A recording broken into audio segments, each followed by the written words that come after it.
नमस्कार दोस्तों। जय भारत, जय हिंद, गौ माता की जय। दोस्तों, पिछले दिनों मैं सोशल मीडिया पर एक वीडियो देखा था।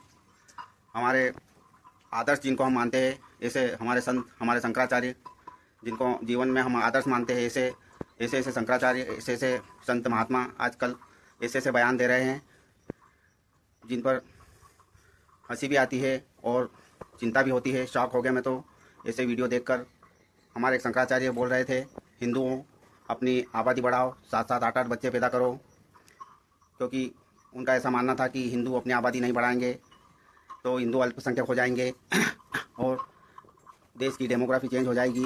वो हिंदुत्व को बचाना है तो आबादी बढ़ाना चाहिए, ऐसा उनका मानना था। मैं ऐसे शंकराचार्य से, उससे संत महात्माओं से पूछना चाहता हूँ कि आबादी बढ़ाकर क्या आप गरीबों की फौज खड़ी करना चाहते हैं देश के अंदर? कि आबादी बढ़ाने से, मेरी समझ में तो आबादी बढ़ाने से धर्म कैसे बचेगा, मेरी समझ के बाहर है मित्रों।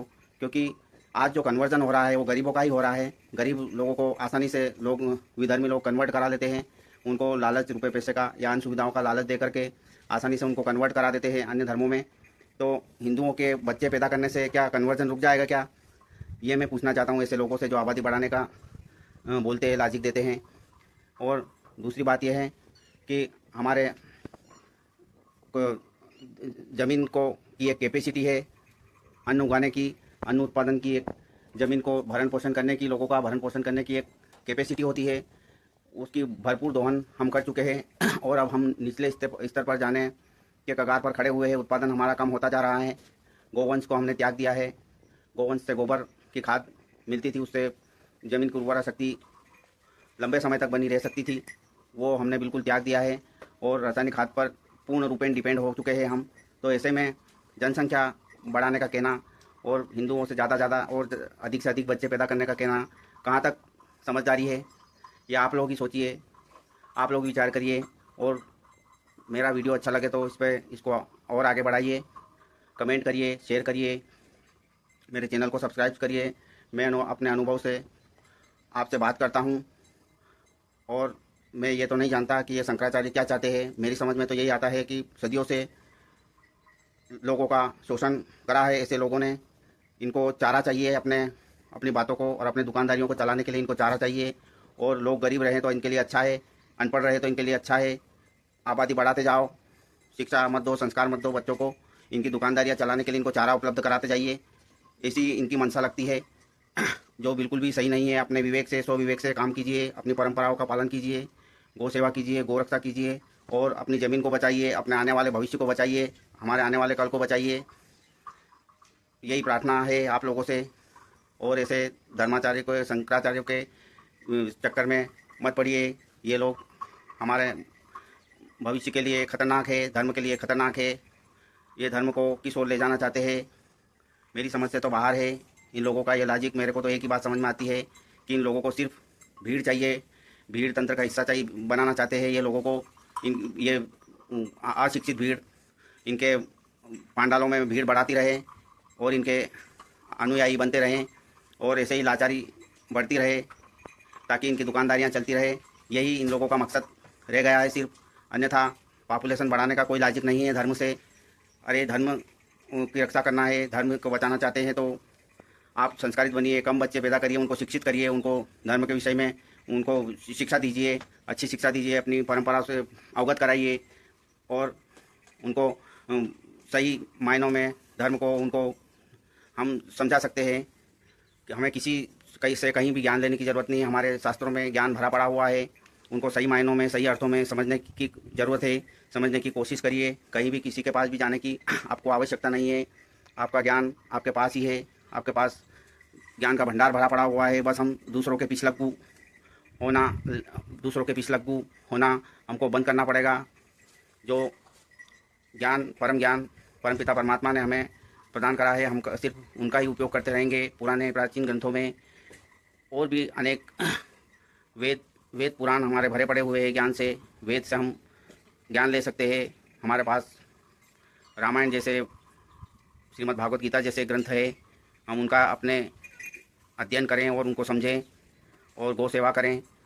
गौ माता के पास सभी समस्याओं का समाधान है। आने वाले भविष्य में गौ माता से ही समस्याओं का समाधान निकलेगा।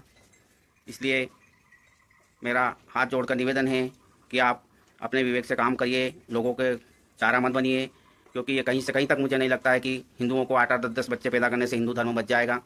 मेरा ऐसा मानना नहीं, ये ऐसा कहना उन लोगों का बिल्कुल गलत है। उनको अपनी दुकानदारी चलानी है, इसलिए वो हिंदुओं को बरगलाते हैं। आप लोगों का इसमें इस विषय में क्या विचार है आज ये आप मुझे बताइए। मैं आगे और भी इसके ऊपर आप लोगों के सुझाव के आधार पर इसमें और भी सुझाव का दीजिए, ताकि मैं अपनी गलती कहीं हुई हो तो मैं उसको सुधार सकूं। मेरे जो ध्यान में जो बातें आई है मैंने वो आपको बताई है। अच्छी लगे तो मुझे प्रोत्साहित करिए, मुझे मेरा उत्साहवर्धन करिए, और गलत भी हो, मेरी कोई बात गलत भी लगे तो उसे भी आप कमेंट में बता सकते हैं। मैं बुरा नहीं मानूंगा, क्योंकि मैं भी कोई भी व्यक्ति पूर्ण नहीं है अपने आप में, अपने अनुभव से सीखता है। मैंने भी गौ सेवा करते करते मेरे अनुभव में जो बातें आई है मैं आपको बता देता हूँ। मैं कोई शास्त्रों का भी विशेष ज़्यादा ज्ञान मुझे नहीं है। मेरे व्यवहार से, मेरे अनुभव से जो मुझे ज्ञान, जो बातें मेरे दिमाग में आती है वो मैं आपके सामने रखता हूँ। उसमें गलतियाँ भी हो सकती है, लेकिन आप खुद अपने दिमाग से, अपने विवेक से सोचिए कि महंगाई के इस ज़माने में 8-8 10-10 बच्चे पैदा करना क्या सही है क्या? और ये क्या कहाँ ले जाना चाहते हैं धर्म को? कन्वर्जन रुकने से और समझदारी पैदा करने से धर्म बढ़ेगा कि ज़्यादा बच्चे पैदा करने से धर्म बढ़ेगा? उन कन्वर्जन कराने वालों को, विधर्मियों को एक कच्चा माल, चारा उपलब्ध कराना नहीं होगा क्या? ये बच्चे ज़्यादा पैदा करना और गरीबी में जीना, और गरीबी का तो फ़ायदा उठाते हैं ये लोग जो धर्म परिवर्तन करवाते हैं। वो गरीब लोगों का फ़ायदा उठाते हैं, उनकी अशिक्षा का फ़ायदा उठाते हैं, उनको लोभ लालच दे करके धर्म परिवर्तन करवाते हैं। तो उसे रोकना चाहिए कि अनाप शनाप बच्चे पैदा करके और उन लोगों के धर्म को बढ़ाने के लिए उनको सामग्री तैयार करके देना चाहिए। ये एक विषय है, आप चिंतन करिए, इस पर गंभीर विषय है, इस पर आप लोग भी चिंतन करिए। और ऐसे पाखंडियों के, ऐसे धर्माचार्यों के, ऐसे शंकराचार्यों के कहने में मत आइए, क्योंकि सब लोग ये जो शंकराचार्य बनते हैं, साधु बनते हैं, संत बनते हैं, सभी तो नहीं, मैं कहूँगा कि 90% लोग पलायनवादी है। संसार की समस्याओं से पलायन कर चुके हैं ये लोग, पलायन करके ये लोग संत महात्मा बनते हैं। इनको कोई वैराग्य नहीं जागता है। वैराग्य जिन लोगों को होता है वो 10% ही लोग होते हैं इनके अंदर, और ये इनके इन प्रकार ये गद्दी पे बैठ जाते हैं। और इनके अंदर देखिए आप, इनके अंदर झगड़े चलते रहते हैं गद्दी के लिए झगड़ते हैं ये लोग, और हम लोगों को मोह माया त्यागने की बात करते हैं, बड़ी बड़ी बातें करते हैं, धर्म की बड़ी बड़ी बातें करते हैं, लेकिन ये खुद आपस में गद्दी के लिए इनके अंदर खूनी संघर्ष हो जाते हैं, खून खच्चर हो जाते हैं इनके अंदर। तो इन लोगों की बातें कैसे मानो? नहीं मानना चाहिए। और इनके अंदर अब क्या बताएं इनके बारे में, ज़्यादा कुछ बोलूँगा तो विवाद का विषय बनेगा। इसलिए इतना ही कहकर अपनी बात को विराम देता हूँ। भारत माता की जय, गौ माता की जय, वंदे मातरम, वंदे वेद मातरम, वंदे गौ मातरम। जय हिंद, जय भारत।